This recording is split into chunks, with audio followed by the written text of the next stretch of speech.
ঠিক শ্বাস তুলতে তুলতে তুলতে তুলতে প্র্যাকটিস করতে করতে করতে এই যে বহির গতি তোমার হচ্ছে, এইটা তুমি বুঝতেই পারবে না, তখন কি অবস্থা হবে? কেবল কুম্ভক নামক অবস্থা হবে। তুমি নিজে অবাক হবে, এটা কি একবারে আসবে? একবারে এসে গেল আর তুমি কেবল কুম্ভের না, এটা একবারে আসে।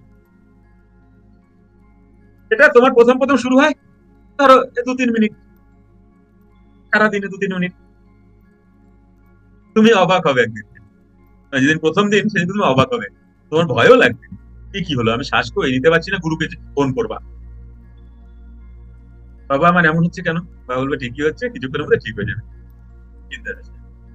তাহলে যখন তুমি এই কেবল কুম্ভক অবস্থা হবে, নিজেকে খোঁজ তারপরে শুরু হবে। এর আগে তো তুমি বডিকে তৈরি করছো নিজেকে খোঁজ করার জন্য, তখন তুমি নিজের খোঁজ পাওনি। যখন তোমার কেবল কুম্ভক অবস্থা হবে, তারপরে তুমি নিজেকে খোঁজ করা শুরু করবে। তাকে দেহি